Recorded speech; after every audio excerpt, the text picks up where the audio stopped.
What's up, box heads? Just wanted to give you a look at the studio setup that we're using this year. It's a little bit different. We changed things around from the last 2 years. This is my normal meeting area and where I do all the sales for the studio.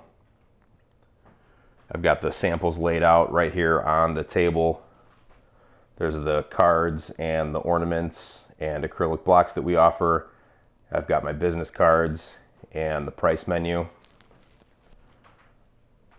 Down on the ground here, I've got the bigger wall art. This is a 10 by 30 canvas, a 16 by 16 metal, and a 12 by 12 thin wrap canvas.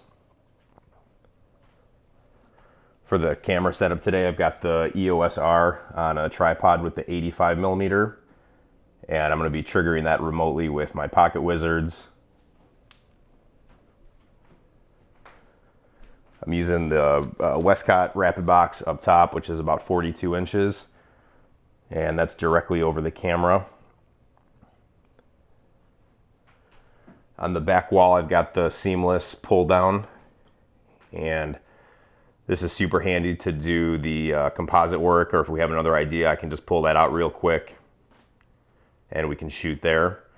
I've got a second light right back here next to the couch. And so if I want to use that, all I have to do is pop the Octa Box off of this light and swap it over.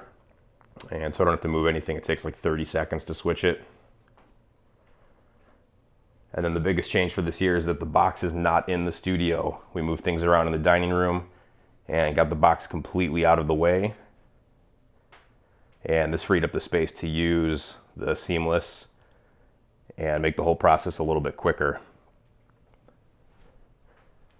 After the shoot is done, I take the card out, load the images in Lightroom real quick, and we call through them on there, and everything gets projected onto the screen just like it would for one of my regular reveal sessions. There's the Epson projector up there. So then we go through the ordering process. They pick their favorite images and any art that they want to do. And the goal is to have them in and out in an hour.